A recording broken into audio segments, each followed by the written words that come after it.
Alrighty, man. We're back for round two. Hour two with our guest, Vic Hollifield.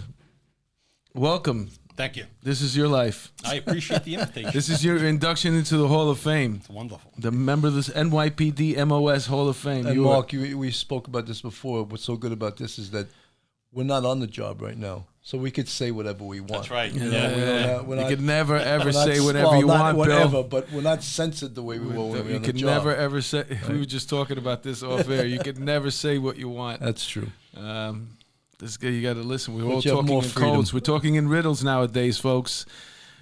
Don't ever think that you can, no matter what position you get. The only people that can talk and say whatever they want is if you're really, really poor and you got nothing to lose, or if you're really, really rich and you don't care. Yeah. There's nothing they can do to you. In between, if you're caught in between there, be careful what you say, man. They're very, very powerful, the words. You're right. But as we left off in the first half of this, you were in the 30th precinct that later became known as the Dirty 30. It was an active place. It was a real active shop.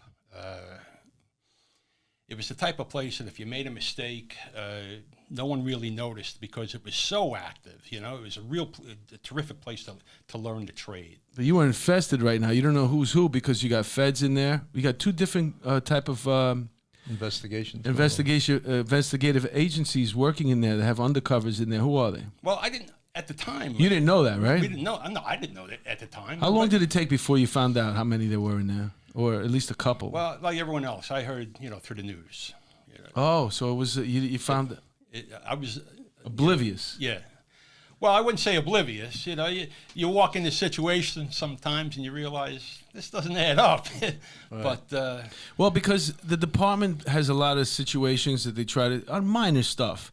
They'll put something in the back seat of a radio car, a cruiser. Sure. And they'll you're supposed to inspect your vehicle at the beginning of your tour. And if you don't, and that doesn't, you don't find that thing that they put in there, whatever it is, it could be rolling paper or whatever, you're supposed to voucher it, maybe a wallet with some money in it. They're always doing these little integrity tests. So is that what you're saying, that some stuff didn't add up when you showed up at a scene? Sure. Easy. Well, they look too easy, right? Yeah, I remember one time I responded to a report of shots fired, and I was probably the last car to get there. There was 6 or 7 cops already up in the apartment. And when I walked in, you could see the cloud of smoke from the gunpowder already sitting in the clouds. Wow. And the furniture was shot to hell. There was holes all over the walls. And I walked in. I looked at the cops, and I said, "Everyone all right?" Yeah, everyone's all right. Let's go. 98. Resume patrol. So no one was hit. No hits, no runs. No I errors. told her, do a 61 for the door. We're out of here. But there were shots fired in that apartment. Yeah, and I suspect a couple of shots. The cops were fired the shots. Uh-huh. But like I said, it was a different time, a different story, and it was a wild time. Did you find out what was going on there before you left for anti-crime or afterwards? No. I got called for street crime, and I went to street crime. Street crime.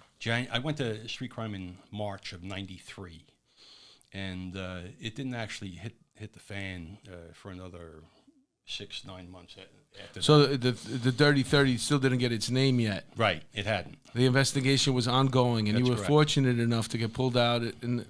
Sounds like in the quarter of it, maybe in the middle of it. That's But absolutely Vic, let me ask you something.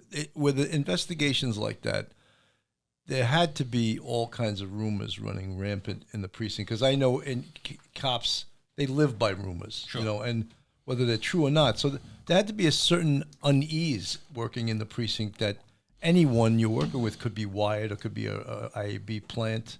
Wasn't that feeling there? I'll tell you what happened. One day, a detective by the name of Louis Torellis walks up to me. He was in the 3-0 squad, and Louis and I were friends. And he says, "Listen, one of your cops, George Nova, he's dirty." Wow. And I said, "No way." I said, "Come on, what are you kidding?" When he said your cops in your anti-crime... He was in my squad. Okay. Top of my squad. And I initially defended him. I said, listen, George is he grew up in this neighborhood. These guys don't like him because he's making something of himself. And Louis told me, he said, listen, we got 28 active kites from Manhattan North Narcotics on this guy Nova. Just explain what a kite is. A kite is information elicited from a source, be it a complaint. A complaint, a confidential informant. So if I called up and I said, listen, they're dealing drugs next door to me, they would create a kite out of it. Correct. And that kite would go to narcotics, and it'd be up to them if they choose to take a case on it. Yeah. Start an investigation. Well, what narcotics would do is they'd lock these dealers up and these users, and the first question they would ask them are you aware of any police corruption? And apparently 28 people said George Nova. Wow. So now put yourself in my position. I'm a supervisor. I've just become aware of corruption. What do? So I had the duty to report corruption. So I went into at the time we had an alternative. We could either report corruption directly to a commanding officer, or we could report it to IAB. I'm not calling IAB, so I reported it to my boss, Pete Pacino. And unfortunately, Inspector Pacino didn't do anything with that information. He was transferred, he got promoted to inspector, and then we got a new guy by the name of Seymour. So you were a sergeant. When you said you went to your boss, you didn't go to the lieutenant, and then he went to the captain. You went to the CEO of the command. Correct. All right, so yeah. And like I said, he got promoted. He went to the 19th, and we got a new boss by the name of Seymour. And Seymour was pretty sharp. He wanted to talk to his people, so he brought me in. We had an interview, and I told him the same thing I told Pacino. Well, this just about floored Seymour. He had no idea that we had this guy Nova. He's in the anti-crime team. And we got a lot of kites on this guy. So that's how it, So Seymour did something with the information. Seymour reported it, and that's. But IAB already knew about him, right? Yes, they did. So, but that. Well, he's talking about 28 kites. That's 28 different complaints. Yeah, the point I'm making. It's a bad guy. Yeah, I mean, he's out there. He's doing robberies under the guise of a police officer, and then selling drugs right back to these people. A bad guy.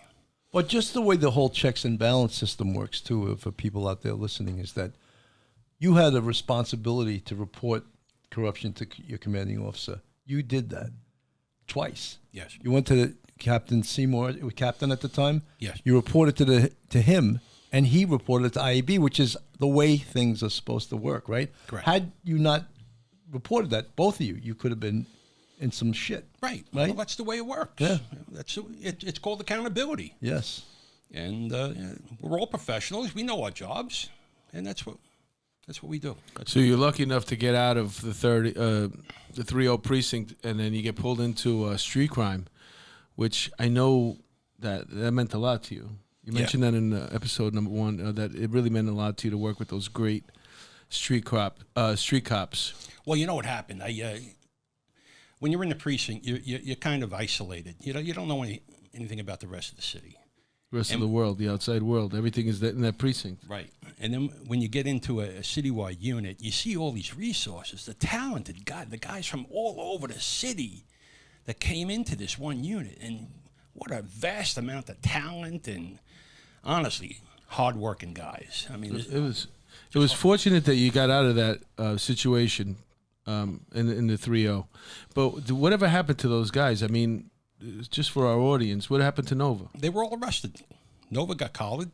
And how much time did he do? I don't know. I can't tell you. I don't know. Well, we should also memorialize Kevin Nannery, known as Nannery's Raiders. Because another scumbag. Yeah. I mean, there's a guy, a sergeant. Tell our audience what he was doing. He had a sergeant. Here he is, a sergeant. He took these young cops under his wing, and instead of teaching them the right way, he taught them how to be criminals. I'll tell you a quick story. Zoli and I we had a car stop on 155 on Broadway one night, and we hear shots go off down toward Riverside. So Zoli and I take a drive over, and who is it? It's Nannery's Raiders. These 5 or 6 cops, they're all sitting there drinking on the corner, 155 in Riverside. So I say, hey, fellas, time to go home. Let's go. Wrap it up. And I take off. Mm-hmm. So now you can hear the other units are responding, you know. I go around the corner, and I come back around. They're still standing there drinking. So now units are showing up. And I told them, I said, get the fuck out of here now. Now they realize it's time to go, you know. Don't you know the next day, Nannery grabs me. Hey, I hear you had a problem with my guys. Wow. It was terrible. Yeah. So it sounds like it's almost the Wild West over there in that small little 3-0 precinct, right? It was for a while. It truly was for a while. You're lucky to get out of there. And you worked hard. Well, you were doing good work over there. You made a lot of calls. Let me tell you something, Mark. 90,000 people, and for the most part, hard-working people. I mean, you want to get depressed you get depressed once in a while. You just drive down to Broadway and 137th Street, and you watch these people get off on the trains, going down to Manhattan to wash the windows and prepare the food, and then come home at night and lock themselves in the apartment. These are poor, hard-working people, and the last thing they need is to be victimized by cops, by bad cops, particularly by cops. Yeah. You know. Yeah, well said. That was very well said. But now your dream came true. You're in street crime. Yeah, I had. You went there as a boss. And I'll tell you, I brought my partner over from the 3-0, and that was nice of you. And we it was wonderful to work with some terrific cops from all over the city, Bronx, Queens, Manhattan, Brooklyn. We've covered a lot of street crime. We've had a few street crime cops here, and Jimmy Cohn. You know Jimmy Cohn? Yeah, I know. He retired out of aviation. Right? Yeah. He was a former street crime alumni. Yep. Like I said, Tommy Galati and I went to street crime together in '93. You were street crime. You're looking for guns in the street, right? That's right. Yep. Did you ever get more than one gun at a time? Yes. Yeah. Oh yeah. All right, you ready? Here we go. He's segueing into that story. Tell us, for those cops that are out there, and you make a gun collar and you feel so good about yourself, or maybe you get 2 guns. Wow, look, you are a superstar. How many guns did you pull off the street in one day? One tour? How many? Oh no. No, just tell us. I had a couple. It's the record. It's the world. It's probably it's not the world record, but it might be. You never know. I had a couple of times where I took a couple. Was it 10 guns? No, 2 perps at a time. No, but I'm talking about. You're talking about the big haul. The big haul. This is the world record here, folks. 780 firearms. That was a busy day. Yeah. So what do? You run out, you grab a gun, then you come back in, you bring it in, and then you run out and grab another. That's a busy. Even with how much over? Even if you had 10 hours, 15 hours overtime, that's a long day. Well, tell them how you became how did this happen? Of that. How did you get 750 guns off the street? It was we were on patrol in the 7-5. 2 cops come over the radio, and they said, "Listen, we got a burglary over here of a tractor trailer." So I shoot over there. They got 2 kids in custody, 2 perps in custody. So I said, "All right, what's in the box?" 20 firearms. They each grabbed a box of firearms. So I send them back to the station house, and I'm watching this tractor trailer. The bill of lading said 800 guns. So we managed to recover 780 of them. Wow. But what happened is the driver picked up this load at JFK Airport, and he was supposed to bring it up to LaGuardia Airport. But on the way up, he decides he's going to stop over at his girlfriend's house in the 7-5. Oh, that's a long way off. Get high, and then so he's in the house getting high. What could go wrong? Yeah, right? And the kids broke into the tractor. So. Wow. You think maybe somebody told him, "Why don't you go visit your girlfriend and park over here?" And we'll make sure everything's okay. You get your end on it. I'll tell you, the same thing happened about a year later with what's his name? Don't let's gloss over this. 780 guns. Right? 780 guns. That is amazing. off the streets. Those guns were destined to be on the streets. They were all Italian made. Different various... Did you, so I would imagine, obviously, you got an EPD for that, right? Yeah. Everyone got an EPD for it. Worked out great. That's 780 EPDs. Yeah. And the boss said, it's some rack you must have.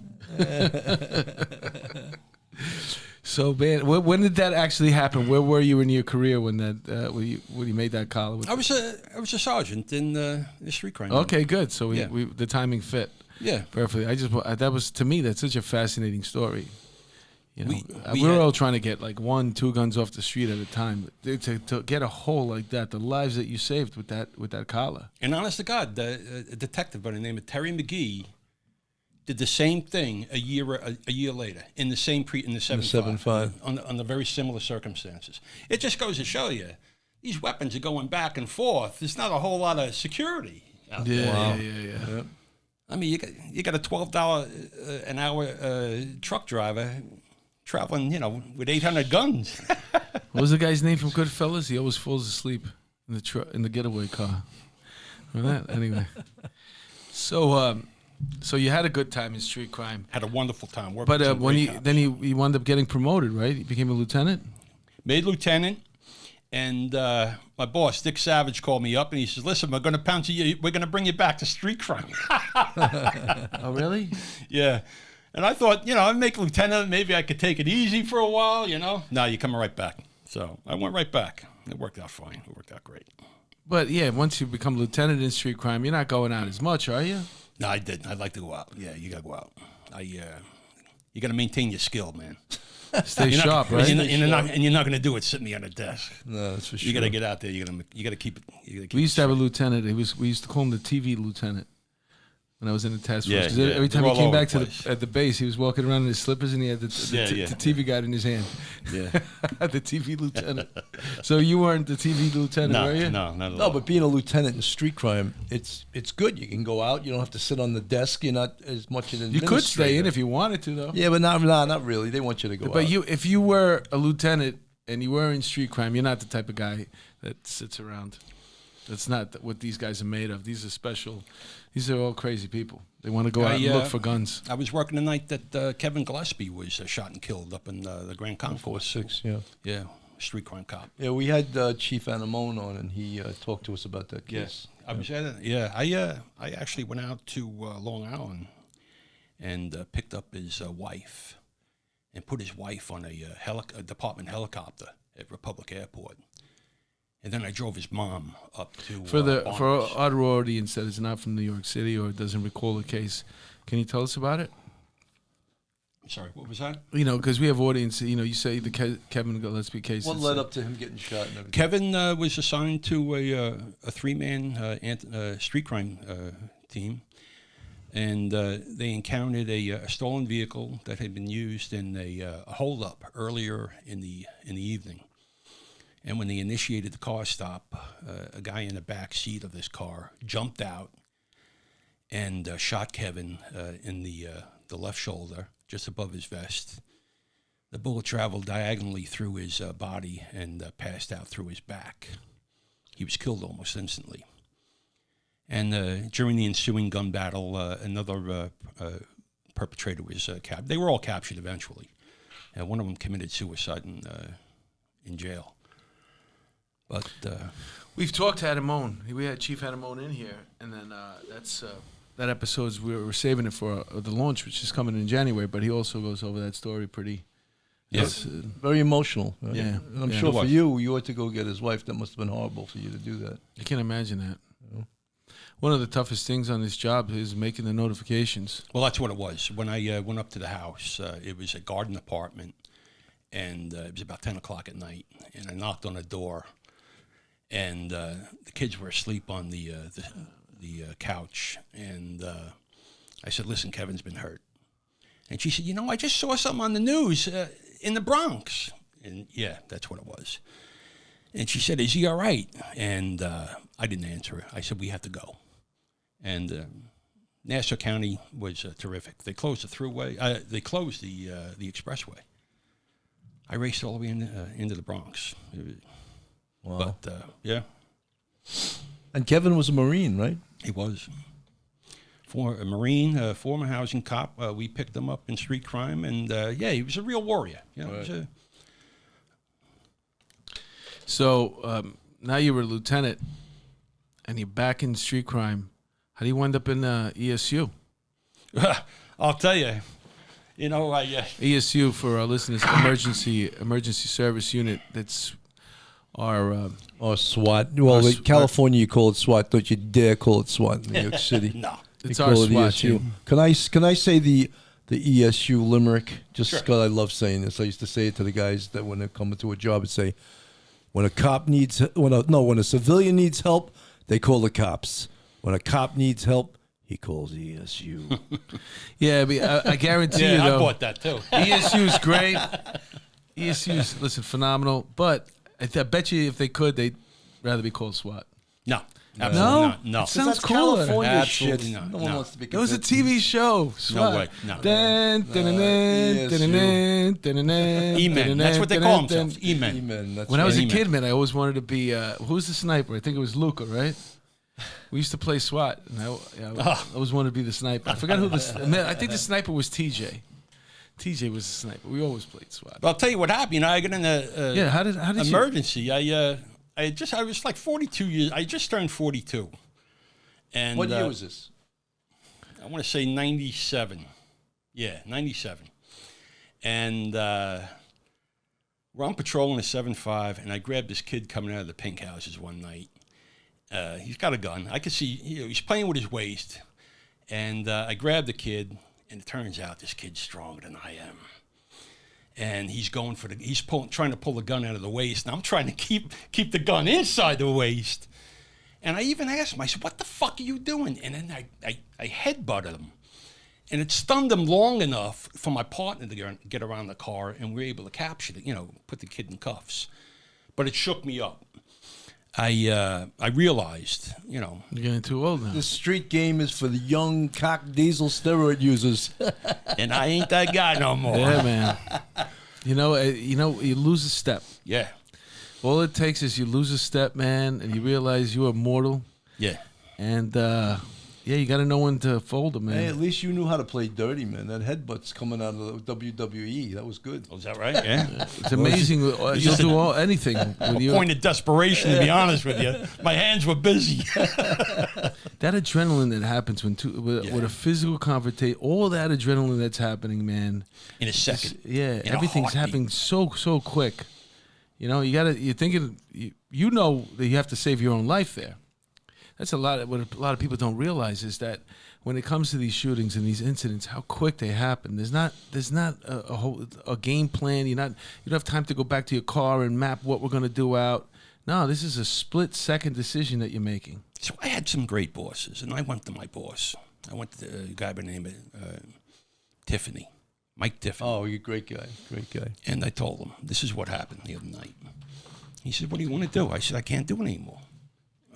I can't do it. I gotta find something else." He said, "Where do you want to go?" So I told him, ESU. A couple of months later, I was in ESU. God's honest truth. That's Yeah, great. God's honest truth. It was good that he looked out for you. Monterosso, Sounds like a great Chief guy. Monterosso. I went down to Chief. Well, you know what happened? I went down to Chief Monterosso's office, and that Goomba thing. Yeah. So I figured, well, let me bring Tommy Galati. He won't say no in front of Tommy. So Monterosso goes in and he speaks to the chief patrol at the time. I'm trying to think of his name. Estevillo might have been.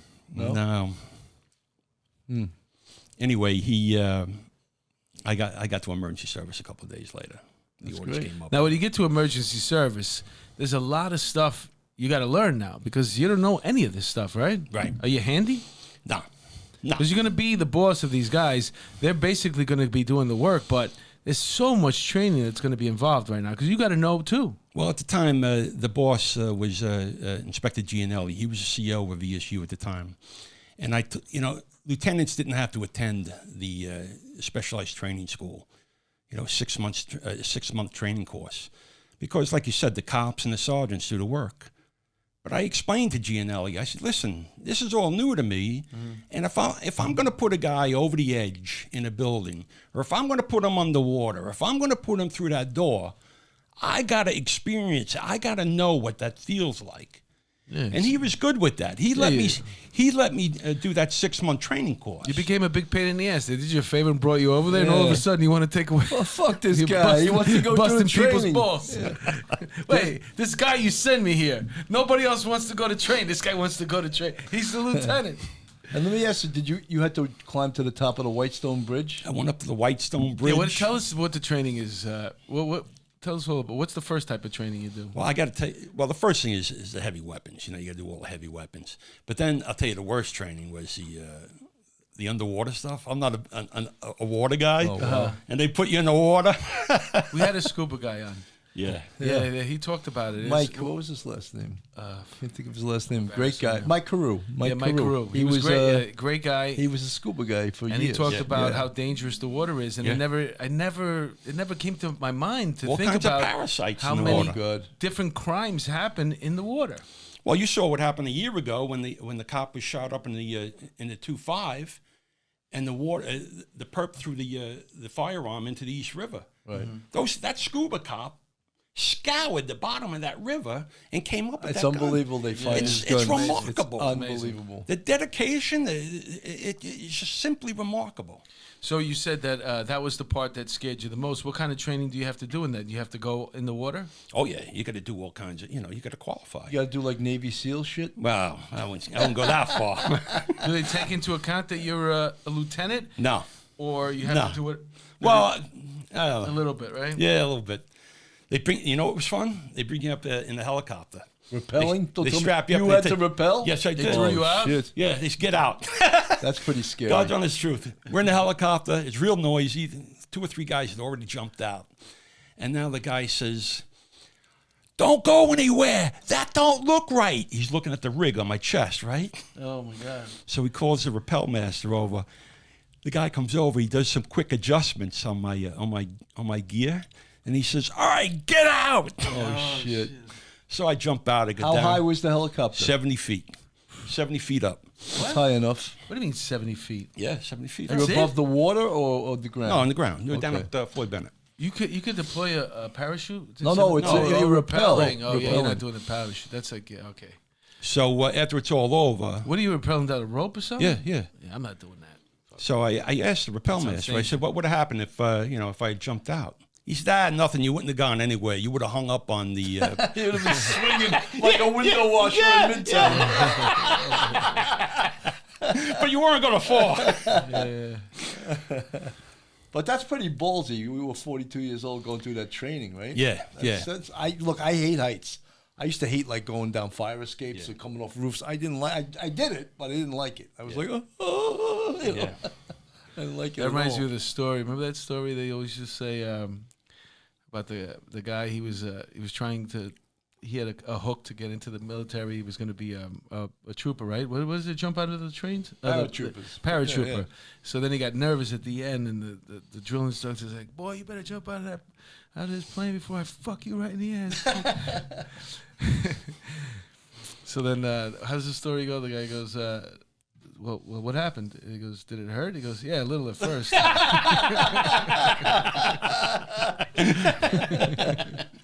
a bad punchline, man. So you get, and you were talking about, Bill brought up that you went all the way up to the top of the Whitestone Bridge? Yeah, well, why would you do that? Well, it was all part of a training exercise. They were doing... now, ESU has to do all this stuff, these guys, right? And you not only have to do it, you have to be proficient with it. You have to know exactly what you're doing. Yeah, you it's gotta got to pass be that high second level. When you climb up, they have the safety belt on either side of you, right? So Yes. if you did fall, you'd be caught. You're not going anywhere. Right. Yeah. Right. Did you fall? You got to anytime rely up on your there? equipment. Did you slip a little bit and nothing catch you? No, No, you no, were it was- fine. It's just like I said, you're walking up 600 feet off the ground. It's So how do you do it? You do it inside that the pole thing that goes all the way up to the top? There's a thing you go up in the middle? Yeah, it's got a railing. You just clip in on both sides and climb up. Now, are you a person who's naturally scared of heights? Yes, I am. So that must have been like, what was that Scary like? as Man? shit. Well, I'll tell you, it was even scarier is when they put the rope rig on you and they tell you go over the edge. I go over the edge. You're like, why? I'm good right here. I believe you. I believe the equipment worked. Did you do it? Yeah. Oh, shit. Yeah, I did it. So you got to climb all the way up, right? No, you know what they did? It was during training. They bring you up like 20 feet. They bring you up on a platform. And then they hook you up and they tell you, all right, go over the edge. They tell you, don't worry, the equipment's great. It's not going to fail you. It's going to hold 10,000 pounds. It's all terrific until you have to load, until you have to actually put your weight on that equipment. And I remember being in the projects or just apartment buildings in the city, and then obviously they all have fire escapes, and sometimes you're looking for a perp, and there's sometimes, you can just go down the fire escape easy, but then there's ones that you have to turn your body around over that, above the fire escape. Right. And I always pass on that. Yeah, me too. I don't like that shit either. Me If too. this guy gets away, Well, how it's about fine. even on housing project roofs when it's pitch dark and something tells you, wait, let me stop, and then you look, and if you would have stepped, you would have went down 8 stories. Did that happen to you? That's what happened to me. That never happened to me. It was Yeah, that's happened to me. I was like, oh shit, I'm glad I didn't step. Usually there's like a wall Sergeant there. Paz, P-A-Z. Do you remember it? It happened to him up in Manhattan. Yes, I do remember him. He Yeah, did the same thing. He Yeah. fell through an that's right. elevator shaft. Yeah, he lived in the 2-0. Yeah, You're doing that again. I'm sorry. yeah. So you went all the way up there, and you had to turn around up there in the Whitestone Bridge? Well, no, there was something else. You know what that was? It was a training exercise. The sergeant in 3 truck didn't think I would do it. He thought I was a punk. Oh, so they were playing with you, right? That's great. I love stuff So like that. that's what he did. He told me, "Hey Lou, we're going to do a training exercise up at." What year was this? That was 98. 98. How long did you stay in ESU for? Until I retired in 02. I retired. Did you get some good pictures of this Whitestone day, the day Yeah. at Whitestone? Oh, Yeah. that's cool. So you were down. You were in ESU for 9/11 then. Yes, I was. Yeah. What was that like? Awful. So you were which ESU? What was your command? Truck what?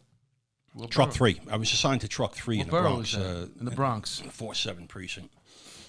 But what had happened on 9/11 is I had a 9 o'clock appointment at the Corporation Council. So I was parked right out. Again? Yeah. This guy's He's always a down there. regular. He's a regular there. That's another story. Some fireman claimed I beat him up. So wait a minute. So as soon as you get to Corporation Council, there. Hey, what's up? Everybody knows you don't have to sign in anymore. The coffee machine's over there. He knows where. He knows where everything Hey, is. Vic. Hey, good to see you. We don't have any Diet Coke today. You know all the secretaries in the office there, right? But I am. I'm sitting in front of the Corporation Council. I'm watching all the pretty girls go to work. Are you in uniform? Or? No, I was in uniform, driving an unmarked car, and I got down there early, for parking. And the So plane. you didn't do what Bill did and just take another captain spot or inspector chief spot. Get my car towed. And tell the guy that poor bucket that has to park your We coffee. covered that on one episode. It was quite humorous. So okay, so you get down there, you're in uniform, you're at the office waiting for your turn to go in there. Well, I'm sitting in the car. I'm outside. Oh, you didn't even make it up there. No, yet. I didn't. No, it's like it was about 8:45. I didn't want to get up there early, and then all of a sudden the plane hit, and I look in the rearview mirror and I see all this paper and all this black smoke. So I get out of the car and I look and I'm like, holy Christ! So I turn the car around and now I'm a block away at the church in Vesey, and I grab a guy. I see all the smoke coming out of the building. I'm like, what happened? He said a plane hit the building. So, I put it over the radio, and I established a mobilization point. I directed all 1, 2, and 8 truck units to 85 me at Church and Vesey. And we initiated rescue operations once one truck got on the scene. A cop by the name of Roger Mack grabbed me. He says, Lou, you coming with us? I said, yeah. He says, well, put your Scott pack on.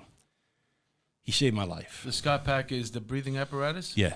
It was rated for 45 minutes. I think I went through it in about 6. Wow.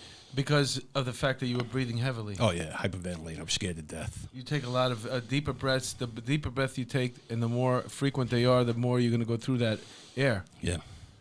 So we got up, well, what happened is we got up to the mezzanine level, and the second plane hit, at which point we realized we were under attack.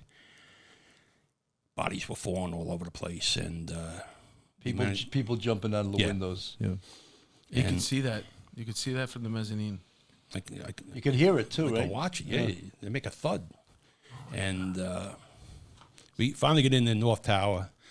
We worked our way up to the 31st floor in the stairwell, when all of a sudden this rumble we heard, and it shook the building. And I got on the radio, and I'm trying to raise one of my cops, Kenny. No response. And that's a big no-no. And I couldn't get a hold of Kenny Winkler. About a minute later, he gets on the air, and he says, Lou. I said, Kenny, what the hell is going on down there? He says, Lou, get out of the goddamn building. The South Tower is collapsed. It's gone. And if you know Kenny Winkler, Kenny is the type of guy, he's so mellow, he's so calm. And to hear that inflection of fear in him, I knew right away we had an issue. And I collected up my team, established a rear guard. I made sure we left no one behind.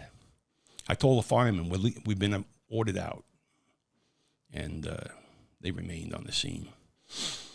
We made our way down and taking people with us as we went, and we got down to the lobby, and I got a hold of Mike Curtin on a point-to-point. I said, Mike, what's your location? He says, I'm on the third floor, B tower, B stairwell. I said, Mike, all right, listen. He says, I'm giving air to a couple of firemen. So I said, Mike, I want you out. I'll meet you at West and Vesey. All right, boss. And I get outside. Less than a minute later, the building collapsed. I jumped under a fire truck and felt that wind come by, that hot wind, and the road rumble and that truck jumping up and down. I was under a fire truck. And then all of a sudden, just black, silence, scary. Yeah. And I started digging with my left hand. I could feel my heart, my breathing. I was telling myself, don't lose control. Don't lose control. And I started digging and digging. And after a few minutes, I saw some light. I stood up, I got out. And when I did, I could feel the fire truck, but I couldn't see it. Because it was just so thick with ash. It was so thick, yeah. And I went to step, and I stepped on a body. And there was a fireman there, and I said, listen, here, take some air. And he's like, no. And then I walked up north on West Street. I was reported missing for a while. Then they airlifted me over to Staten Island Hospital. Like I said, I just bruised a rib. But so they put me in a helicopter, and a friend of mine, a ESU cop, he's a registered nurse. Guy by the name of John Hansen recently died as a result of 9/11 complications. He's a nurse, and he's in the helicopter. He says, Vic, you're not having a heart attack. So I said, thanks, Mike. And I got back just in time in the afternoon to see Building 7 collapse. So you went to the hospital. I guess they gave you a clean bill of health, and then you went back downtown. Staten Island Hospital, there was a detective sitting there, right there, and right away, name, serial, tax number. So I give him the information. I don't think twice about it. They contact my local police department. They send a cop to my house. So now a cop knocks at the door. They're watching. My wife and daughter are watching this on TV. My daughter answers the door. There's a cop there, and she screams. How old is she? 14. Wow. And she runs out of the living room, and now my wife comes running up the stairs, and she's like, "What's going on? What's going on?" She sees this cop in the living room, And the cop was, it was terrific from what I heard. He just said, he's good, he's fine. He said, Staten Island Hospital. But he realized he scared the shit out of, he scared the shit out of everyone. So I got home about 9:30 that night. I took a department car illegally. And at that point, who gives a fuck? Yeah, right? I called up a friend of mine. I said, listen, I need a car to get home. The end of the world just happened, and I'm not worried about department policy. Yeah. So my wife takes the keys, and she throws them away. She says, you're not going in. I said, I gotta get right back. She said, you're not going anywhere. And she took me up to the hospital, and they gave me something. I was able to sleep. But, yeah, I didn't go back for a week. Those bruised ribs hurt. Oh, yeah, it did. Yeah, you can't breathe, right? No, you have time to take a breath. It's like, oh. Yeah, it was probably it was a week before I was able to get back to work. Yeah. But it was awful. It was terrible. You lost a lot of co-workers that day, too, right? I lost 3 sergeants, 11 cops. Friends of mine. A couple of them were friends of mine. Good friends of mine. Mike Curtin. One of the John ESU guys I worked with, I didn't work with him, but he was also in the Queens Task Force when I was there. One of your ESU guys.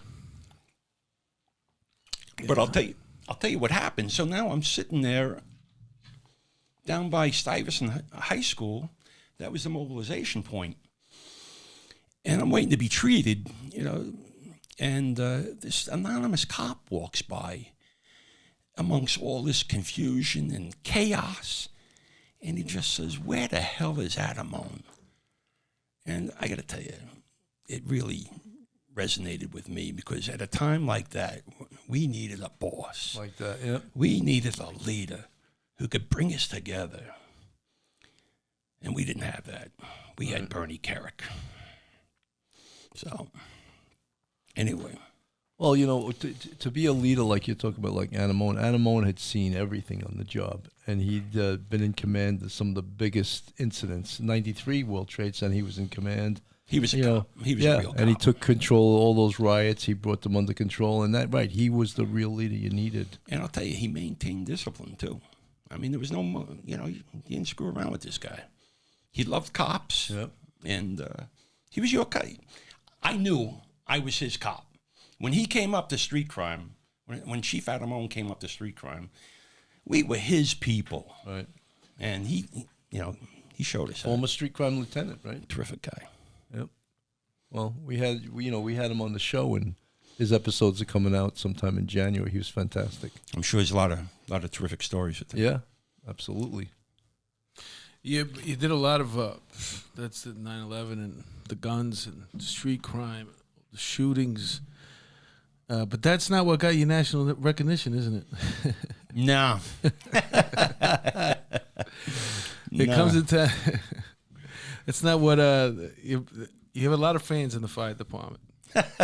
Well, you gain. No, I'm kidding. I'm being sarcastic. But there was a show, and it was called NYPD 24/7. It was on ABC. They ran, I think, maybe one season, 6-7 episodes, I think. Yeah. And you were on one of those episodes. On 2 of them. Okay. Yeah. Well, I knew for a fact because the one episode is the one that became famous. And you would tell us about that incident. What was that? What was going on? What was the beef there? There's always been this animosity between the police department and the fire department for some reason. Honestly, I never saw it until I put that ESU patch on my shoulder. And then all of a sudden, these firemen, it's like they hated you. Yeah. And so anyway, during the last couple of weeks of my employment. Why is that? Before I retired. Why is that? That it's because ESU does a lot of the same work that the fire department does. Kind of, sort of, right? There's a lot of rappelling, there's climbing, there's hitting stuff with stuff. It all goes back about 90 years ago, right, when the fire department told the city, we put out fires. We don't respond to industrial accidents. We don't do anything else except put water on fires. So the city had to come up with a plan, and the plan was, well, we'll have the cops do it. Emergency service was born. And a lot of time, a lot of resources went into the development of the emergency service unit, and it shows. And the fire department's sort of unit that's like ESU is called rescue, right? Right. They have rescue units. Correct. Right. That's right. So that's like a small little unit inside ESU. No, ESU fire department has like almost like an ESU unit, but it's called rescue. Okay, yeah, all right. Right. And they're competing with NYPD ESU for some reason. Was there a situation that also too legally that the city was trying to figure out who's going to handle what incidents, who's going to be in charge of the investigation? Sure. It was, well, they had policy changes that were going back and forth. You know, the police department is responsible for traffic accidents. The fire department is responsible for hazmat. You know, it went back and forth for years. And then finally, like I said, they put a guy with a camera in the car with me. And I get a job one day up in the Bronx, up off the Bruckner. And it was a serious motor vehicle accident. And when I arrived on the scene, the fire department were there first. And they were working on a car with a victim inside. So my guys were right behind me. They went over to the second car, which apparently was a lot worse. So, you know, the damage was much more significant. And they had to actually cut this guy out of the car. And so now this cameraman is with me, and all of a sudden, all these firemen are suddenly all around our car, and I look, and the second car that they were working on, they've abandoned with the victim still in it. He had a neck collar on, yeah. But you know, EMS 101, you never abandon your patient. You know, Right. so I made the observation. I said, "Are these guys doing? Is this really going on?" And one of the sergeants says, "Yeah, I mean it's all on film." And I said, "Amateurs at work." Oh my God! That caused a shitstorm, huh? Unbelievable. The Uniform Firefighters Association took out $100,000 media campaign to badmouth me and Bloomberg and Kelly.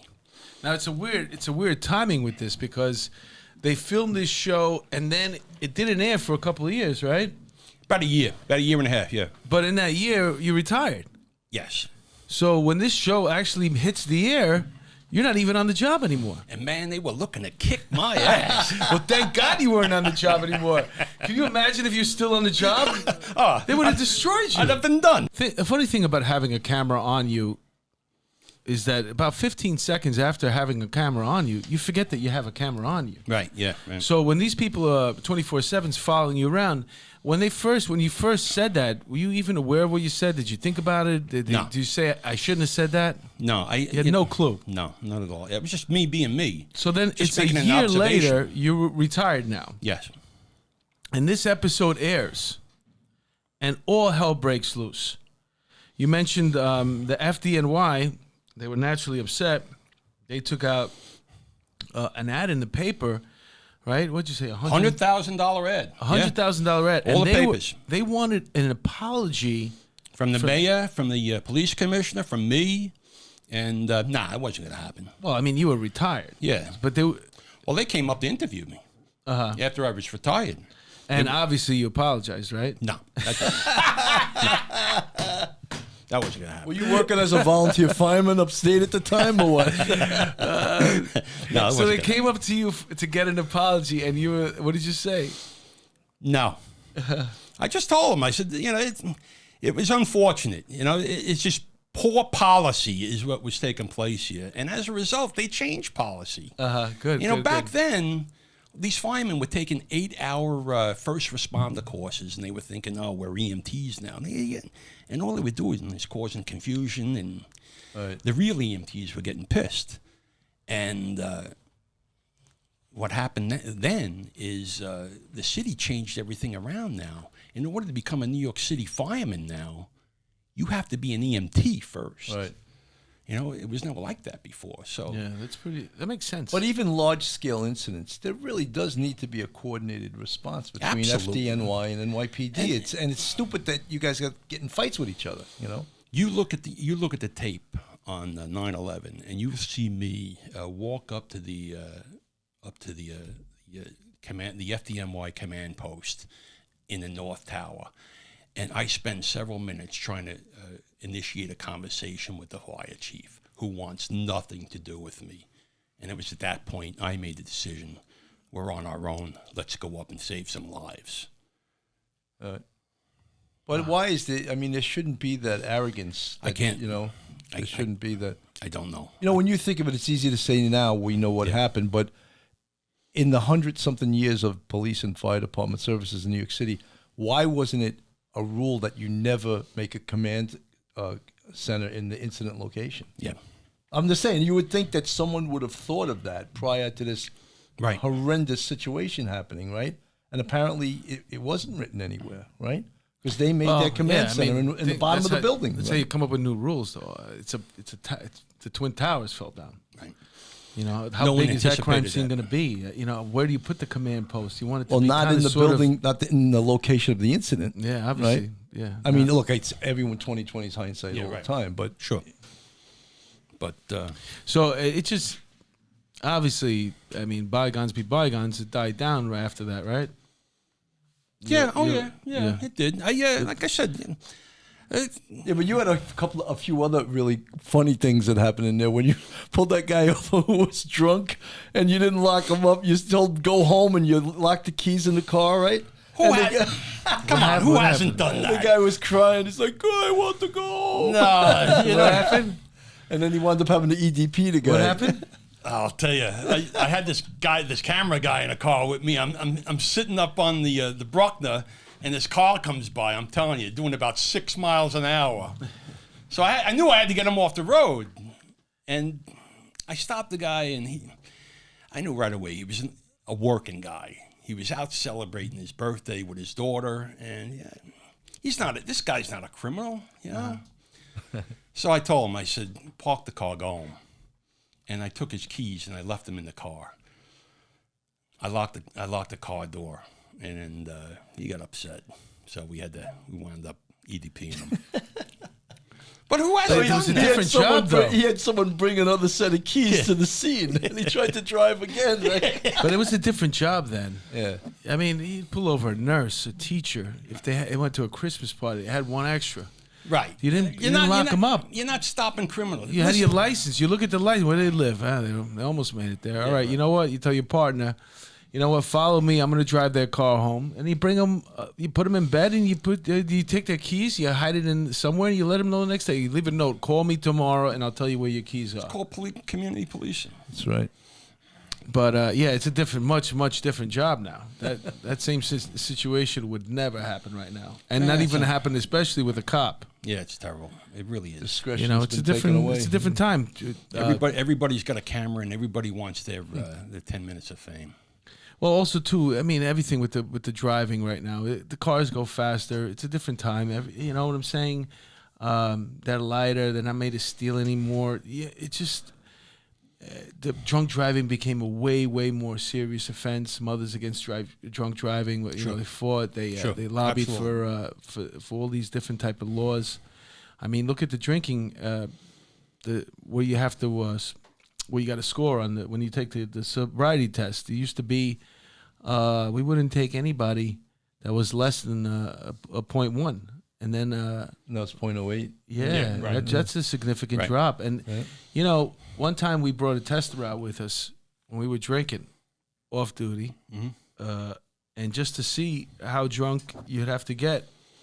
And I got to an 8, and I tell you, I would never drive at a 0.8. 0.08. Yeah. I don't think that's that drunk. Yeah, believe me. Yeah, it is. Yeah. And sometimes we pull people over 1.3. I'm glad they weren't at my house Saturday night. It was my birthday. It was probably a 2.8. Yeah, that's right. Bill celebrated a birthday. Happy birthday, Bill. Thank you. It was Saturday. Yeah, but, I don't even want to. I'm eligible for Social Security, but I'm not getting it till Oh, really? Years. Wow. Yeah. You better hold it together, man. I get I'm that holding kiss it every together, month. man. We're just getting started here. I'm holding it together. So, man, what a remarkable career, man.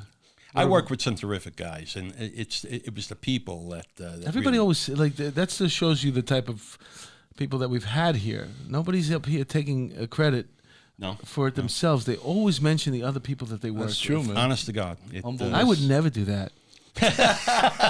That's kidding. Chief Hartnett was all about that, right? He was my cast of characters. All he kept saying every single time is, "I still keep in touch with him to this day." Yeah, that's say, right. like, that's a sign of a good person. He's got a lot of friends. If every single person that you know, you can still keep in contact with them. You know. Yeah. I'm in contact with a couple of guys, like Zoli. He's down in Florida. I was down there a couple of months ago, and he's a big fisherman, right? He is. Yes, he is. Yeah, we're out on his boat. That's great. Did we miss any shootings? I know we got 2 in at least. Well, there was a couple with Zoli. Oh, more shootings. Oh yeah, sure. Zoli liked to lay the lead down. Yeah, he did. Maybe we could close out with a good shooting story. At least 2 times that I'm aware of. He was standing on a corner doing nothing, and someone pulled up and fired a shot at him. Wow. Really? Twice. Oh my God.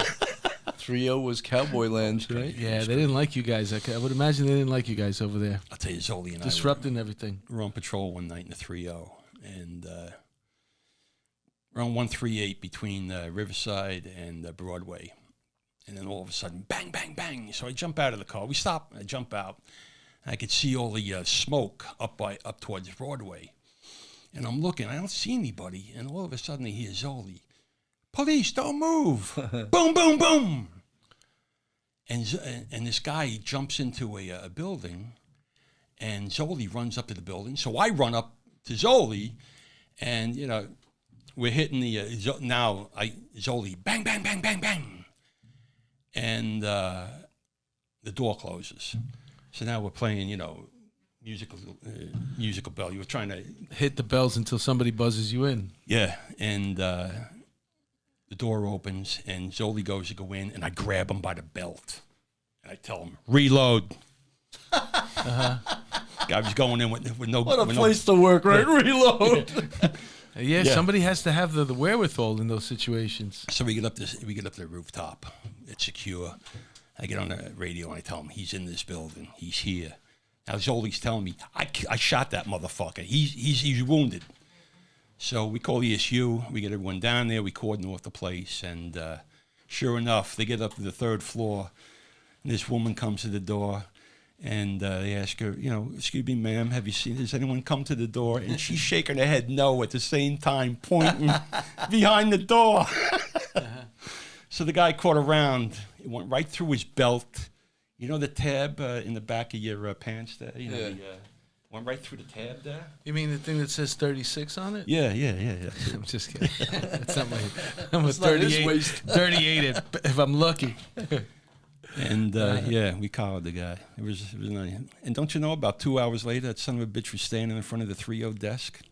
Unbelievable. Oh, he was treated and released? Yeah. It's unbelievable, man. Take these antibiotics. You'll be all right. Yeah, no problem. Wow, are you kidding me? That's crazy. There was some bad motherfuckers in the 3-0 back then, though. I'll tell you, some real and guys that came to the precinct from outside to score drugs. I'll tell you a bad guy. You want to hear about a bad guy? Sure. John Cuff. Anyone know him? No. Former housing cop. We did a car stop on Riverside. There was a black guy, a white guy, and a Spanish guy. And I'm thinking to myself, it sounds like the beginning of a comedy bit. It looked like a fucking UN, you know? Like, what's going on with these 3 guys?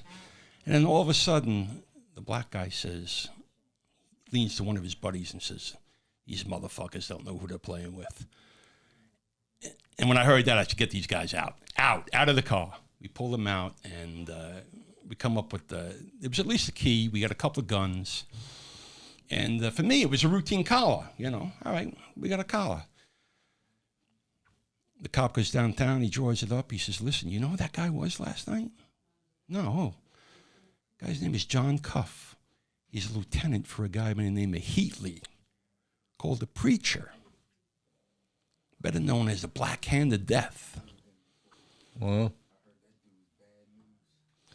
who the cat that don't cop out when the danger all about? I never heard that before. So the main guy that this guy is a lieutenant for, what's his name? The guy's name was Clarence Heatley, better known as the Preacher. This is in Harlem? The Black Hand of Death. He had drug operations in Harlem and the Bronx. He was cutting up bodies in the basement of a place up in the Grand Concourse. And we grabbed this lieutenant, John Cuff. And he's still in jail. Bad people. Good.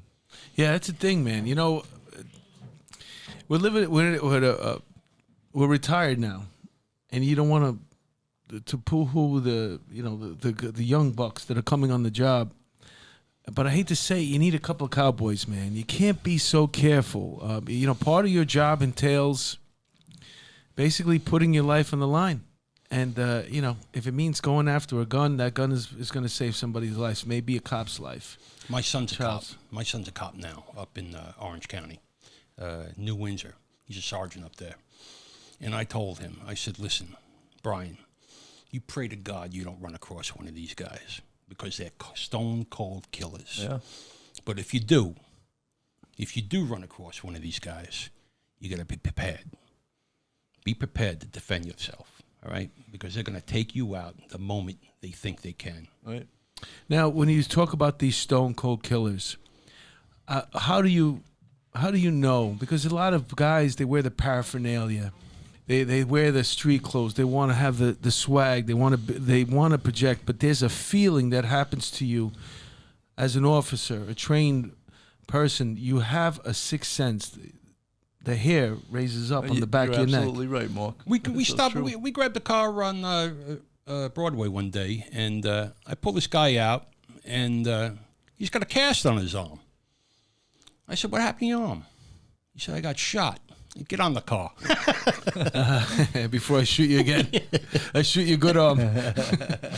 So Get on the car before I shoot your good arm. So it turns out the guy's name is Frankie Cuevas. And he was looking for the guy who shot him. Of course. Why not? And so we pull a Tech 9 off of Frankie, and three of his, a couple of his other guys got guns in the car. So we lock them all up. And they're part of the Wild Cowboys. These, again, stone cold killers. Fast forward now, a year later, okay? I'm assigned to a street crime unit, and I'm working in the 4-3. I'm up in the Bronx, and we stop a car up on the Brunkner service road. And my partner, Billy, walks up to the driver, and all of a sudden he stands up and he says, "It's Frankie!" And the first thing I think, I could see, he's scared, he's upset. So I take a step back, I pull my gun, I'm like, who the fuck is Frankie? Uh-huh. So then I open up the door, and I still don't recognize him. But he's sitting there, he's not moving, because he knows he don't want to get shot. And it's Frankie Cuevas again.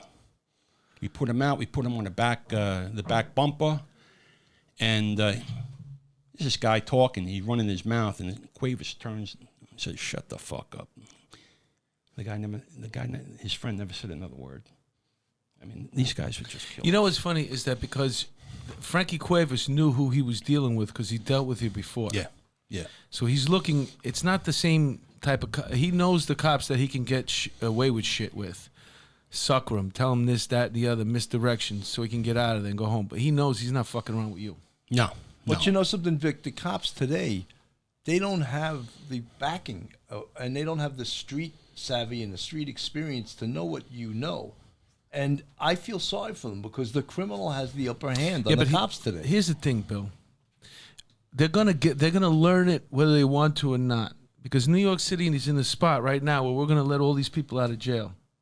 It's over. I don't know how many people they said were coming 1,800. out. 1,800 people are gonna be let out of jail, but no apparent reason other than just to get in time to vote. Votes. Yeah, they want votes. You know what I'm saying? Just the stupidest shit in the world. At the same time that this is going on, there's a whole bunch of robberies going on. People that I know, and these things happen in circles. People talk. So we talked about disorder last week. And now we had this tragedy that happened in Morningside Park. I used to work in the 2-6. That Morningside Park is a park that the kids, they use as a cut through. They cut through because it's a 5-block walk to get around the park. That's how huge this park is. And here's a girl who comes, was going to college, and her parents got to get that notification, what we talked about. They're already probably nervous about her to begin with. Horrible. And now they got to get that notification. And if you're out there and you're going about your business, we all tend to live in these bubbles, all right? And we want to believe that, the best in people. But trust me, we're animals to the core. If you get that hair that stands up on the back of your neck, that's letting your body know this is not a comfortable situation you're in. You have to start preparing either to defend yourself, to run, to do something. Okay? Cops learn how to do it after a little while. These cops are going to have to learn to do it now because the bad people, they're coming out. Yeah. And you're going to deal with them. But there's no more street crime unit? No. But you know what? They'll put it together overnight, Bill. No, not with the politicians that are in charge right now. Yeah. They won't. You know what's shame about this girl, Tessa, is that Watkins incident that we always talk about, the family from Brian Utah, Watkins, that changed everything at a dime. But that was already people were at a breaking point. They just needed that one more thing. This girl's death, man, we should act on it now. Cut out this fucking reform shit before it even hits these guys get out. Let's rethink this. Rethink it. What are we doing right now? Well, also, too, you've had 25 years now of record low crime level in New York City. People You've got forget. an entire generation who have no idea what it is to live in a crime-infested area. So now, let the criminals out. Right. Well, the millennials think that they can take the subway at 2 o'clock in the morning and go unmolested because they have been. But one by one robbery at a time, one bursting of each person's bubble. Before you know it, you're like, it's back. Yeah. It's back, and there's nothing. I can't walk my dog 3 blocks, 5 block, or in the middle of the night the way I used to with my headphone, my AirPods in. No, now it's in front of my house looking at my door to make sure my doorman sees that I'm okay.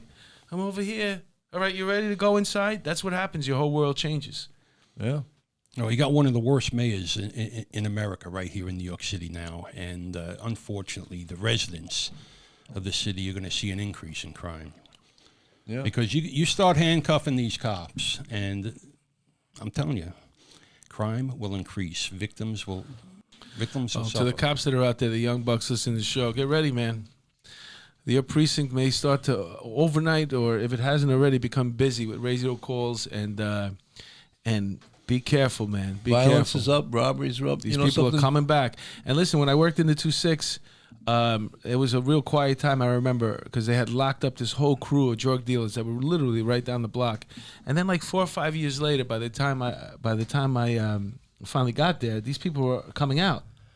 And the whole neighborhood started changing again. The Grant houses on 125. They took that big gang thing down there, and that really had a big But then they started getting out. They started getting home, coming home from prison, and the city used to be called the jungle. And unfortunately for the millennials out there, man, I hate to say it, but welcome to the jungle. Yeah, it's gonna be the jungle again, man. It's coming back. It is. Well, we don't have the sheepdogs anymore, Yeah, but they'll come back. They'll figure it out, and hopefully they'll figure it out quick enough. And who knows, man? Maybe you'll have to gear up, put the rack on again. Get those. No, at 42, he felt some cock diesel fucking gun runner. He was like, no way. At 63, I don't know. What do they call that thing? What do they call that thing? The board? The rack. The rack, but he mentioned another word last week, the board or something. Oh, well, listen, there might be room on that rack for another EPD, man. Yeah. You might get another one. Just what I need. Well, listen, man, Vic, I want to thank you, man. I want to thank you.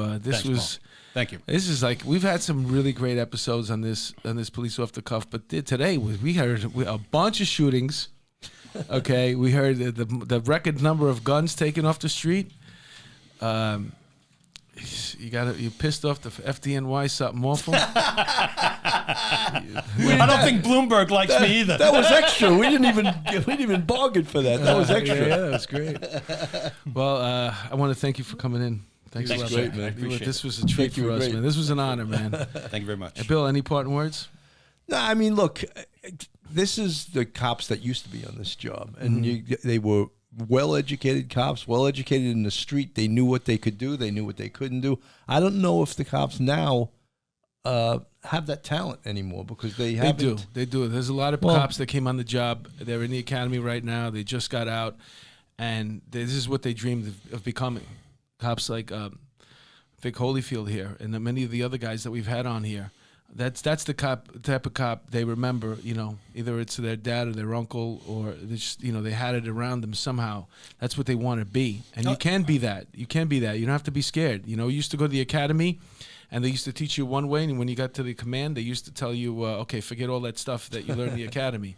Now you get to the street, and they're like, okay, use the stuff in the academy, and here's some more bullshit. You know what I'm saying? Yeah. But you're gonna have to use it. Tighten up, get ready, man. Shit's gonna hit the fan. If you're worried about a contemporary cop, you don't have to look any further than Brian Mulkeen. Right. The cop, the anti-crime cop who was shot and killed about 6 weeks ago up in the Bronx during a struggle with a perp over a gun.